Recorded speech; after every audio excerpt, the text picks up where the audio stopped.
Hello everyone and welcome to DownForThe123's review of Monday Night Raw. Hope you all, I just want to thank you all, sorry, for tuning in. I hope you all will enjoy this video. And yeah, let's crack on. Yeah, so overall, I don't know, it was a bit of a weird Raw. But yeah, let's just crack open with the start of it. So it's, the show opened with the Money in the Bank ladder match participants having just a random conversation and a bunch of massive ladders. And you know what, there was a couple of bits in this which I just found fucking hilarious. Like Dean Ambrose is quite funny, Kevin Owens as always is quite hilarious. I fucking Chris Jericho just sitting there like weirdly crossing his legs was a bit weird. Sami Zayn, you know, his talking bit wasn't all that. Fucking Alberto Del Rio was just a bit annoying, and Cesaro, well, he didn't really get to say much. But the highlights of it were definitely Dean Ambrose and Kevin Owens. Okay, mate, what did you think? I also liked when Cesaro was cussing Chris Jericho, saying he was from Stupidville. Was it Stupid Idiotville? That was cool. Oh yeah, actually, there was a couple of moments in this where I genuinely I laughed, and then I thought, mate, what the fuck does laugh at that? Yeah, like cheesy lines. Yeah, like really cheesy back lines. in year one, you was like shooting shots at each other. That's what it is, yeah. But you know what? One thing that I'll admit fucking made me die. I don't know if you heard this. This is when we come to awards at the end, this is my favourite comment and favourite moment of the night. But fucking, it's Alberto Del Rio's time to talk. And he starts speaking Spanish. And if you hear Kevin Owens goes, ooh, Spanish. And it fucking killed me, man. That was fantastic. Yeah, Dean Ambrose is a bit fun as well, but yeah, and then so it was an okay start. It's quite something quite different, just randomly having 6 people on the top of ladders. It was fine, but then for it to get even weirder, the I don't even know what to say, man. That fucking OAP, Booker T's dad returned, Theodore Long, doing his little retarded little like surfing dance. I don't know what it is. When he likes his, I don't know what he's doing. It looks like he's like shit himself, and he's like trying to push it back up. So he's like, hopping up a bit. Yeah. It just looks a bit weird. And I never really liked him when he was in fucking SmackDown years and years ago. And I really hope that he doesn't take over or gets involved in SmackDown. Like, I hope this is just a one-off thing. Because if this turns out that he's like a main part of the WWE, like he's back in the WWE now, fucking, I'm gonna stop watching. Forget the podcast, forget the fucking everything. I ain't watching anymore, man. Fuck Theodore Long, man. What are your personal opinion on Theodore Long, mate? I don't think he's that bad, to be honest. I thought he was quite funny. I thought he was quite a dude. It's like when he's back, when he was the motherfucker, when he was helping Booker T like on SmackDown. It's like Booker T was like shooting him down every time he said something, but I thought he was quite a funny guy. The motherfucker came out, and said, for the fucking tag team titles, let's have a fatal 4-way Iron Man match. Oh, mate, what the fuck is one? Mate, fucking no one wants to watch a fatal 4-way tag team match. They're boring as it is. There's never anything good that ever happens in them. It's an interesting concept, but they're always shit matches. No one wants to watch that for 30 minutes and see who wins on a certain amount of pinfalls. Fuck that. What else did he say? He fucking said something like, oh shit, what else did he say? He said something like, I don't even know. He said some more stupid shit. Oh my, what was it? He was talking about the longest running episodic TV show. I just said it off the top of my head then. Yeah. And that motherfucker couldn't even say it, and he's probably remembering that line the whole mate, please don't let this happen. Please don't let this be a thing. Come on now. Fuck's sake. Yeah, I think there's another good moment of this is where fucking Kevin Owens is like, if he when he gets the Money in the Bank briefcase, he'll take on any champion no matter who it is. And then he goes, well, none of you guys, of course. Just a great little Kevin moment. Yeah. Kevin Owens little comment. Can't beat that. Anything else you want to add about this little segment? Or? I thought it was an alright segment. One of the funny moments is that Dean Ambrose just kept asking for a fight every single second he got to talk. So, we're going to fight now, we're going to fight now. Oh, we're going to fight, I want to fight, I came for a fight, what are we doing out here for a fight? That was literally what he was saying.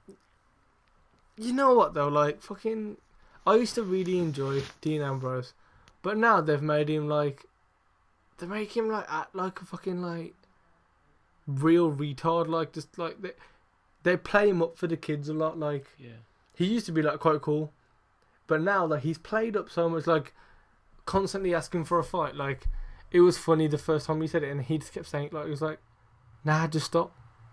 Like you don't need to say it anymore. Like calm down."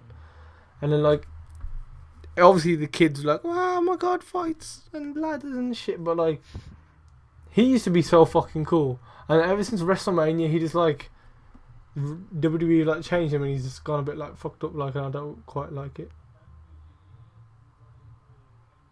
Just a bit weird, really. I don't know how to feel about it. Oh shit, we forgot about something, mate. How have we forgot about this? Yeah, so while Teddy Long's doing his little weird dance, Stephanie McMahon comes out and she sends Theodore Long away, and then also puts all the Money in the Bank participants into single matches. So she said that Chris Jericho is going to go against Cesaro. We're going to get Alberto Del Rio against Sami Zayn, and then Dean Ambrose versus Kevin Owens. So straight away, like just those names, they're quite interesting matches. To be fair, like I was quite excited when I heard, okay, that's going to be a good match. That's going to be a good match. And then Kevin Owens and fucking Dean Ambrose is always a good match anyway. Even though we've seen it a million times, it's always a good show. But yeah, let's crack on with that first match. So the first match was who was it?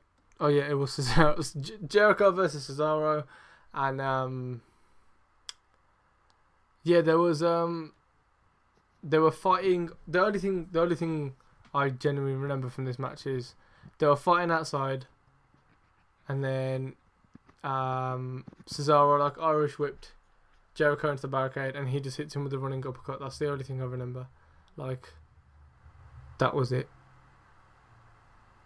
Well, this match was a bit, they could have put Chris Jericho and Cesaro into like a wicked match, but then they put on this like it was a bang on 12-minute match, and it was like a bit like, I thought it was an alright match. Go on, what do you think? Because Cesaro was just like getting out of the walls and trying to swing him every time, and like to end it, like he swung him and then got him in the sharp shear. A little nod to what's his name? Oh, I forgot his name now. Tyson Kidd. You were gonna say fucking Kidd, Titus O'Neil. I don't know what I was gonna say. I thought it was like Tyler Breeze or something stupid. Yeah, Tyson Kidd. Yeah, a little nod to Tyson Kidd, who was his tag partner.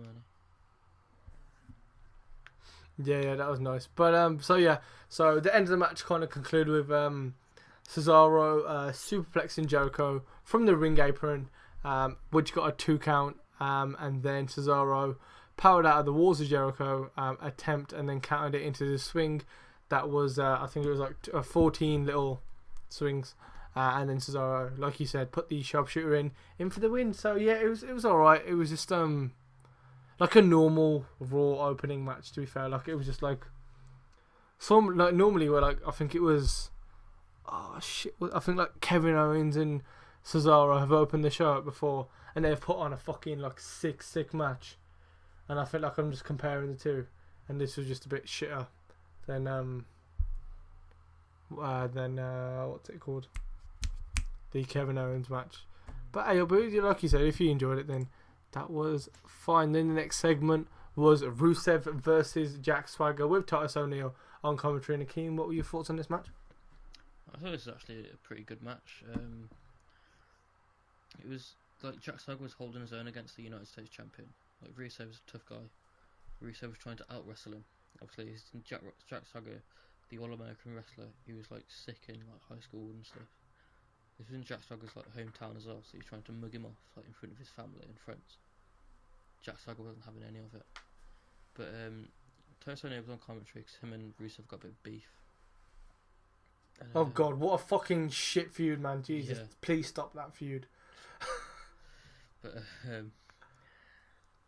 I think they both went out the ring and like Swagger chucked Rusev into the stairs, and the ref was counting, and Rusev pushed Swagger into Titus O'Neil, and then jumped into the ring on like the 9th count, and then like Jack Swagger counted out.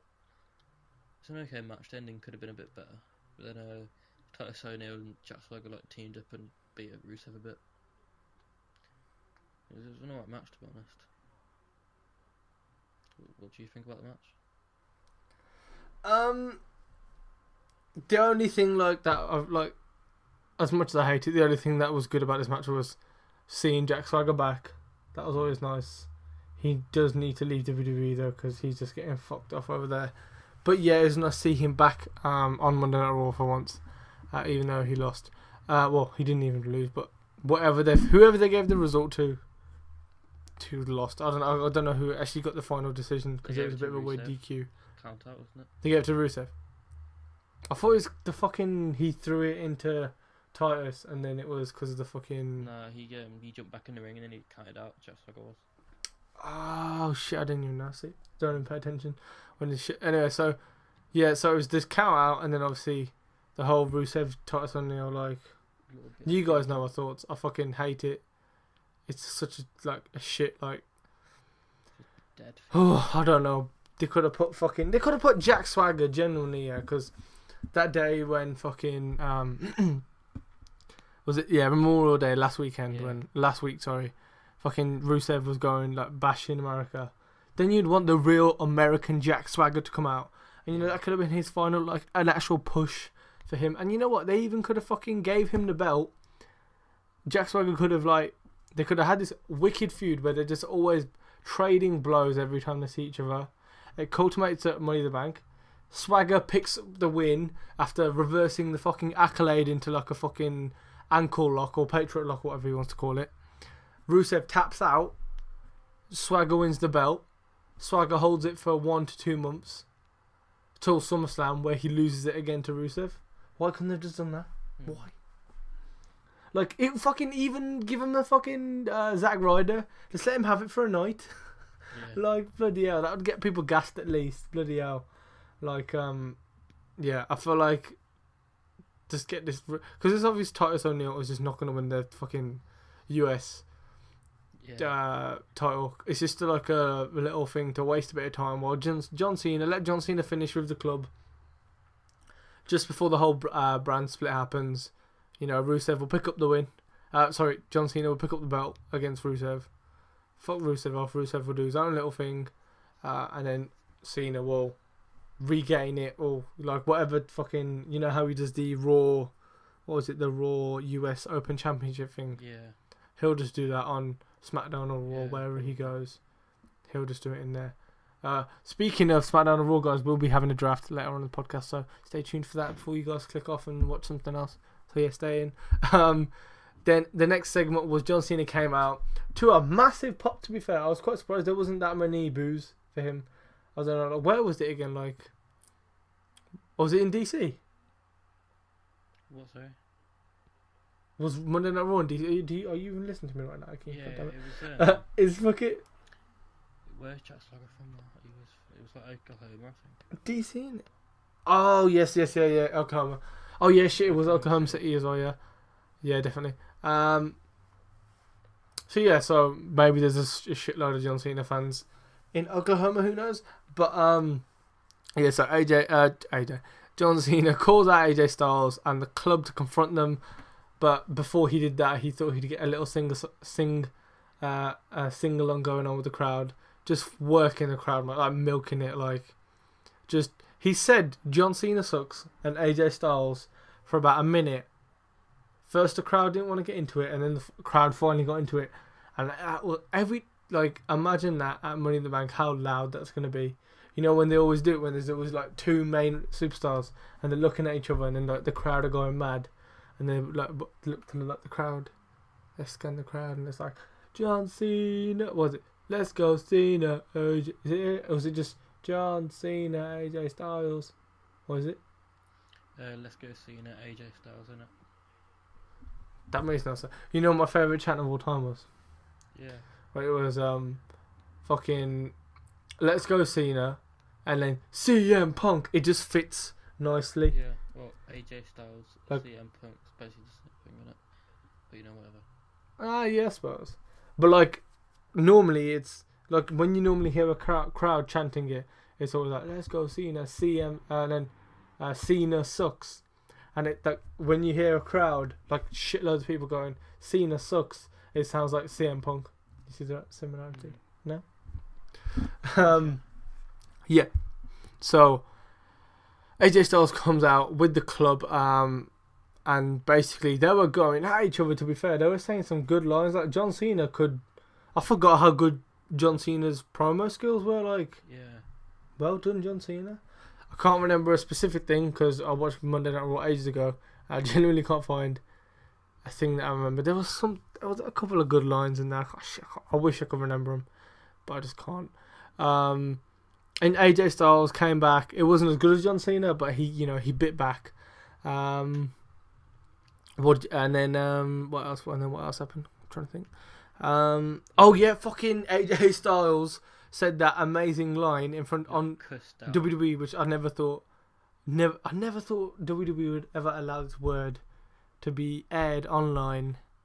But AJ Styles says that people like Cena bury guys like him. Holy shit! Oh, they'll have to say that. WWE. I bet AJ Styles got battered by Vince McMahon. Yeah, Vince McMahon probably gave him the Duke. 90-day suspension. Probably. Fucking hell, like. And he started talking about shovels as well. Bloody hell. Shovels and burying. Yeah. Mate. You might as well just call him fucking Super Cena next. Come back, John. But anyway. Yeah, so this segment was quite fun. And then the club tried to attack John Cena, but the New Day and came in and made the save. What are your thoughts on this segment, Akeem? I thought it was quite a lot of funny segment. It was just obviously extending the feud, just giving it more backstory to it. It's giving it more to it.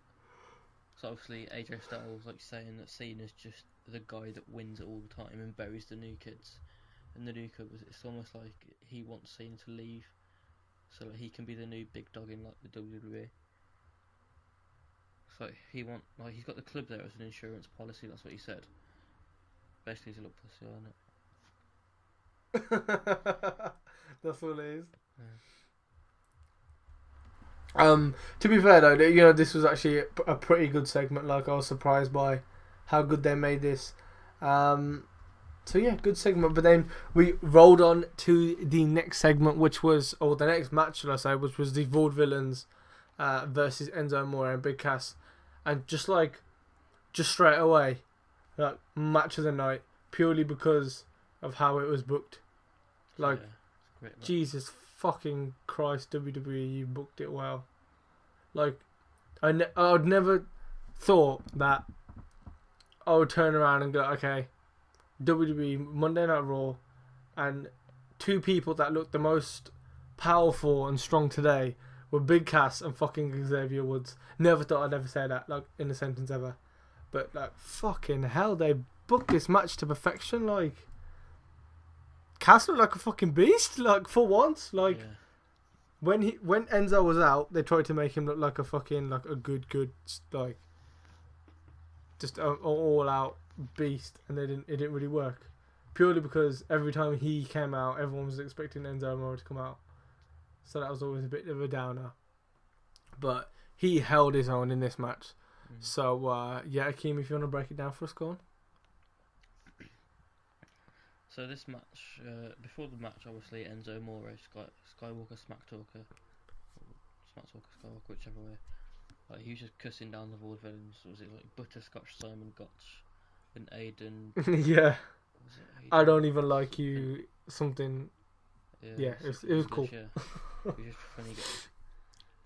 The pop them to get, mate. Just push them. Just push them right now. And you are pushing them. Just give them the belts already. It's absolutely crazy. But let's be honest. But let's be honest. You can't give them the belts purely because, in my personal opinion, the New Day are so much more over than Enzo and Cass. Yeah. That's just because the New Day are appealing to children and adults. Yeah. But, through the match, it was Enzo and Big Cass were taking control, and then was it? I think it was Simon Gotch, one of them, like tried to repeat what they did to Enzo, like 2 pay-per-views back, where like they smacked his head against the rope and almost gave him concussion. And Cass was like, "Nah, what are you doing, mate? What are you doing?" And he just started hammering them and going after them. Like he like a switch flipped, and he went mad. And then obviously he got disqualified, and the Vaudevillains win. Mate, just the way they booked. Did you see fucking Cassie's face? Like, yeah, he was going WWE, mad. well done. They booked it like wicked, like, and like it was such a good thing. Like, and I thought I knew they were gonna do something like they were gonna, the Vaudevillains were gonna throw Enzo Amore into the ropes, like try and get him injured again. I knew that was going to happen because this is quite predictable, but I thought they were going to save it for the pay-per-view. But then obviously we get the announcement that it's going to be, what is it, a Fatal 4-Way? Fatal 4-Way, yeah. We'll talk about that in a sec. But yeah, so it makes sense now, why they did it on Monday Night Raw. But like, I never expect them to do that follow-up where Enzo, Big Cass sees it all, and he just sees red, and he fucking destroys Aiden English in that corner. Yeah. He's like, rib shot, in the head, and then like the ref's trying to pull him off. He's pushing the ref out of the way. Fan-fucking-tastic. That was amazing. Well done, WWE. Holy shit, that was amazing. Yes, well done. Like, fantastic. And then, did you see like Enzo Amore's face after as well when he's like, he looked like, what the like, shit, man, like, yo, who are you? Like, I love you and shit, but like, what the fuck was that? That was so out of character. Wicked, just well done, WWE. Right, next little segment. Oh, so yeah, so then the camera cuts back to a bit of a backstage segment between Stephanie McMahon. Stephanie McMahon's just sitting there, and then a fucking good old Theodore Long pops his head in again, listen to his shitty music, doing that weird dance again. And then he basically says to Stephanie McMahon, he gives her the idea about having a fatal 4-way match for the belts between the New Day, the Club, the Vaudevillains, and Enzo Cass at Money in the Bank. Stephanie McMahon then proceeds to eject him from. She gets security, and she's like, "Okay, you got to go out." She kicks him out of the building, but then nicks his idea to actually put on that match. So yeah, we got that confirmed that it is actually gonna be the New Day, the Club, the Vaudevillains, and Enzo and Cass for the Tag Team Champions at Money in the Bank. Now, I was gonna ask you, what are your thoughts on this? Purely because I think this is a bit fucked up and a bit weird. Purely because there's like tension between the New Day and the Club, which is fine. Yeah. And there's tension obviously between Vaudevillains and Enzo and Cass. But like, there's nothing to connect all 4 people together. It's just 2 and 2. Like, it's a bit weird. What are your thoughts on it? Yeah, they might as well just like put 2 matches on. I don't understand really. Because obviously New Day got beef with the Club, but then like obviously New Day beat the Vaudevillains. They'll need to sort something out soon. Like, maybe the Club will just take out Enzo and Cass or something like that. Just like get a bit of beef going with everyone else as well, rather than just the 2 teams going after the 2 teams. Yeah. That's what I'm thinking. But like, hopefully, what is it?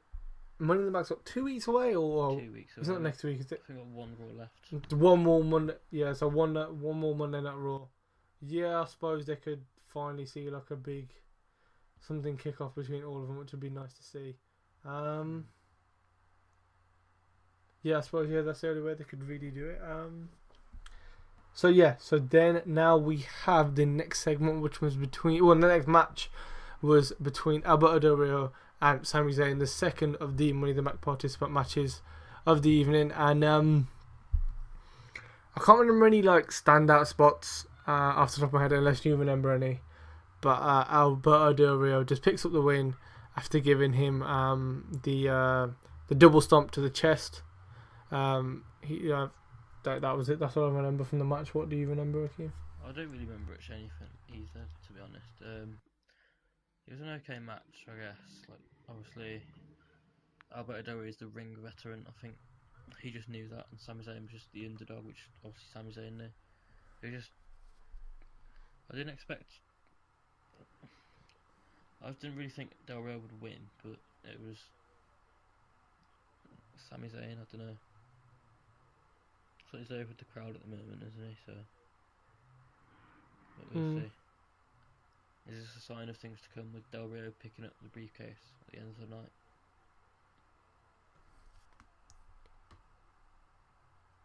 Oh yeah. I forgot about that. Actually, I can't remember shit.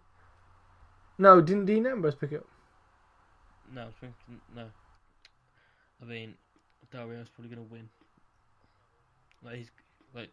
Oh, you think Del Rio's gonna win Money in the Bank? Really? He's the only one that's won it at the moment, and that's what they're fighting with. Surely. Oh, I don't know. It could be anyone. Nah, surely it's gonna be Kevin or Dean. You're looking at Kevin or Dean easily. I reckon with Dean, you could do the triple threat shield thing. That's what I was. That's the only thing I can genuinely think of. Save that for WrestleMania next year, or do it for SummerSlam. But it would make sense to do it at SummerSlam, wouldn't it? Like, it's the second biggest night, and unless you really wait until WrestleMania. But then the one thing they could do, if they're gonna have the match at SummerSlam, then it's obvious it's gonna be Dean Ambrose to pick it up. Yeah. If they choose to do the Shield triple threat match at WrestleMania, then it's obvious that Dean Ambrose is going to win the Royal Rumble. And then at that time, it will just be, again, Seth Rollins and Roman Reigns feuding. So they'll be feuding while Dean Ambrose picks up the fucking picks up the win in the Royal Rumble. So yeah, it would go one or two ways. Personally, I'd rather see Kevin Owens pick up the Money in the Bank, and then Dean Ambrose win the Royal Rumble. Yeah, but would Vince McMahon let Dean Ambrose win the Royal Rumble? Though? That's the thing. What is it? Brock Lesnar? He's contracted obviously with WWE. They've let him wrestle UFC 200, but like he's returning for SummerSlam after that. So unless he might fight Seth Rollins or something, maybe, I don't know. You know what? I don't even know WWE anymore, man. They are fucking crazy ass bastards. Yeah, next thing to talk about. What's next? It's the Ambrose versus we have Amber. Yeah, so again, I didn't really like. I don't really remember much about this match. The other is. Yeah, same there again. Really like, any stand-up moments this Raw. It wasn't. Apart from obviously like. I don't know. There wasn't much like standing out. It was an alright Raw. It wasn't a bad Raw, but it wasn't a really good Raw where you can remember everything. Yeah, like it's either this Raw or a couple of Raws ago. I think 2 Raws ago. It was like 3-4 standout matches, and they were all like pay-per-view quality. I think it was 2 weeks ago actually, and they were wicked. Like here, like. On paper, these matches were good, like you'd think to be anyway, but then fucking it came down to it, and they were a bit shit. To be fair, like it was a bit annoying. Hey, you get what you're given, but yeah, again, like nothing really major. All I remember is like obviously Ambrose picking up the win with the Dirty D's. Like that's it. Ambrose has finally won the match on Monday Night Raw. That's all I can think of. What about you? What can you think about this match? I can't really remember much about the match. It was an okay match, I reckon. Obviously, we've got Dean Ambrose winning, so he's got momentum going into the match as well, like Del Rio and Cesaro. But so Ambrose is one of them guys. Like, he's one of the like funniest guys like in the ring. So he does not have any limits. Like, he does not care what he'll do. Like, he'll break his own neck before he breaks his opponent's neck.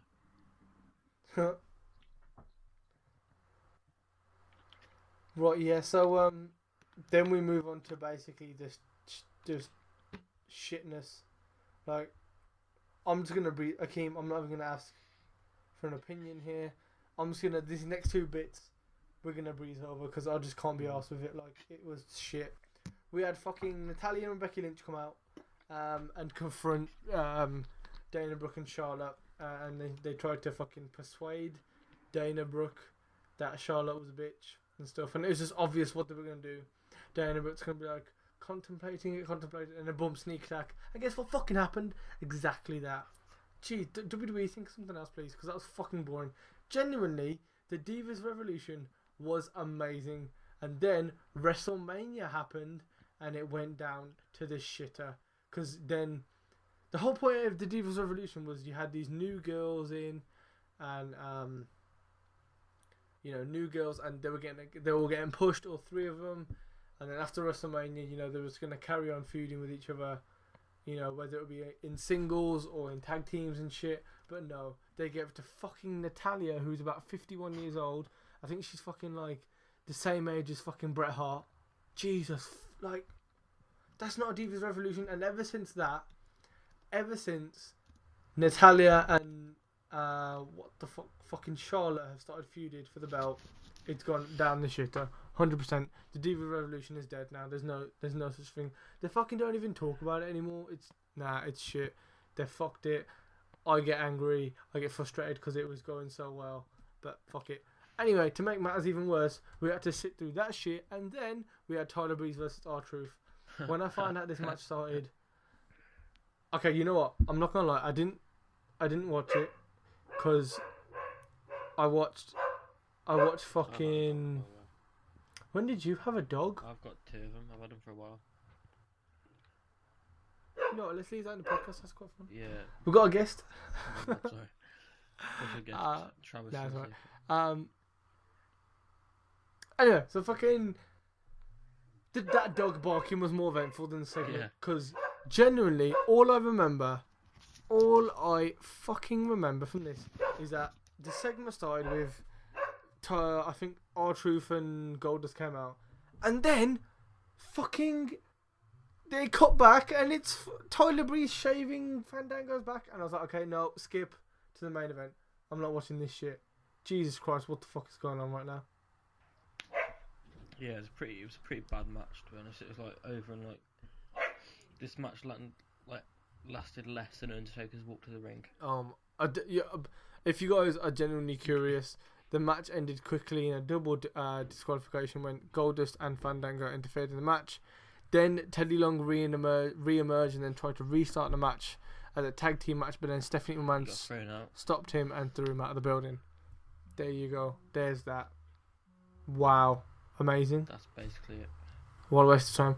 Then, okay, now we have the main event, so this is more interesting. So we got the Club going against the New Day, and it started off with the Club coming out, and then then the Club came out, and then the New Day came out. The New Day cut a promo on the Club, and then there was a funny bit where fucking they started relating the Club to the Mickey Mouse Club, and then started singing the song, and then they're like, whoa, copyright, we don't want to get sued, forget that shit, no. So that was funny, as the New Day always are. Then this, whatever happened next, was fucking amazing. Like, this was a very, very big highlight of Raw. I loved what happened. So, for some reason, they just thought, okay, who can we make look OP right now? Oh yeah, Xavier Woods. So, fucking the New Day cut their promo on the Bullet Club. They then run in to the ring. They start battering the shit out of each other. I think it lines up to be AJ Styles and Xavier Woods, Gallows and Big E, and then Carl Anderson and Kofi Kingston. All 3 people were putting on like amazing spots. But the one thing that came out of nowhere, I never knew fucking Xavier Woods could do this shit. Fucking Xavier Woods like kicks and punches at AJ Styles. AJ Styles is down. He looks over to the ring, looks at Big E. Big E's fighting with Luke Gallows. He thinks fuck it, bounces off the ropes and does a fucking like swanton bomb over the top rope, and lands on who did he land on? Fucking he landed on Carl Anderson and Big E. What? Wow! Holy shit! Mad. Move of the night. There you go. Awards have come early. Fucking hell, that was amazing. What a segment. Amazing. Fantastic. And then it cut off and I got a bit confused. Then Xavier Woods came in and then got hit with a phenomenal forearm. Then it cut off to break. And then all of a sudden, the next bit was Kofi Kingston and Big E are walking in with their wrestling shirts off, about to fight the Bullet Club in a handicap match. Did I watch a fuck up version of Raw? Or was that the same for everyone? Yeah, that was a bit confusing. That was. And I think they took Xavier to the locker room and to get looked at by doctors. that's what I think Michael Cole said. Yeah, so yeah, I think something similar to that. But yeah, just that first bit, mental. What were your thoughts on just that first bit in the main event? I thought it was a good start to the event, to be honest. Obviously, yeah, New Day used to having the three of them all together fighting. So obviously, it's, as Michael Cole was saying, they're not used to having the numbers disadvantage. But I thought the New Day actually did well, with that Xavier. The only thing I did miss was Francesca 2.0. That was it. The trombone. That was the main thing. A New Day match wasn't. It can't be a New Day match without. It's not a New Day match without flipping trombone. That's it. Yeah, so if Xavier Woods going on the Mad One wasn't crazy enough, then when the match started, you got Kofi Kingston absolutely destroy Carl Anderson. It was in the first couple of minutes. Then Carl Anderson gains the upper hand, and then he picks him up and then throws him into the corner, into the Bullet Club's corner where AJ Styles and Luke Gallows sit in. Kofi Kingston reacts with a punch to Gallows, a punch to Anderson, a elbow to AJ Styles, and then rolls underneath Carl Anderson no. Holy shit, that was wicked, man. That was some good shit right there. Oh, do you know why the New Day have been so sick? Why? They get their daily intake of booty. I was waiting for that. I knew that was going to happen. They make sure you ain't booty. That's what it is. But I better start using booty as a fucking wrestle like that. Holy shit, man. That's amazing. Mad. Yeah, so that all happened. And then the match goes on. And then AJ Styles picks up the win for the match for his team with the phenomenal forearm to Kofi Kingston. Kofi Kingston earlier in the match did deliver the SOS to AJ Styles. I think he did a little Trouble in Paradise variation with the back of his foot. No, that's the SOS. That's what it's called. That move's called the SOS. It's not the Trouble in Paradise. Is that swinging kick to the face he does? So the little leg sweepy roly poly thing is the SOS. No, he did a back heel kick to the dude. Oh shit! Yeah. I remember. Yeah. I remember now. Yeah, that was sick as well. Jeez, Kofi Kingston was just mad. And then so AJ Styles picks up the win with the phenomenal forearm. Then straight away they start attacking the New Day, and then it was only a matter of time before John Cena comes out and makes the save. Delivers the AA to shit. I don't even know. It wasn't AJ Styles. Was it Carl Anderson? No, it was Luke Gallows. He gave the AA to Luke Gallows. I think it was what's his name? Big E gave the belly to belly to Carl Anderson, and then Kofi Kingston did. Complexity, bro. So he gave something to AJ Styles. I don't even know. Yeah, Super Cena coming out making the save. It was good stuff. Yeah, good shit. It was alright. It's good to watch. What were your thoughts on the main event? And what were your thoughts on the main event, Keem? I thought it was a good fight, good match. It was proper exciting, backwards and forwards. AJ Styles turned to quite the heel as well with the club. Yeah. I can't wait for them to announce Finn Balor and he joins the main roster. That would be decent. That would be the pinnacle moment of the club. Yeah, as soon as he comes in, they can be all out heels. It'll be wicked. Yes. So yeah, that was Monday Night Raw for you guys. Hope we broke it down properly. I know I missed a lot of shit out. Like, the whole reason Xavier Woods got taken out was because AJ Styles hit him with the Styles Clash on the outside. But you guys don't come here for the in-depth shit. That's what ESPN and all that shit's for. And that is all we have for today. Thank you all for watching today's video of the Raw review. And don't forget, guys, to give us a like, a comment. You know, every time someone comments in the comment below, you'll be featured on the podcast. So don't forget, this is only the snippet, little bit of our podcast. Our podcast was about, this episode was from episode 37. It was about an hour and 40 minutes long. We also did this. We spoke a couple more stuff about Raw, like I did a awards type joke thing. We do it every episode.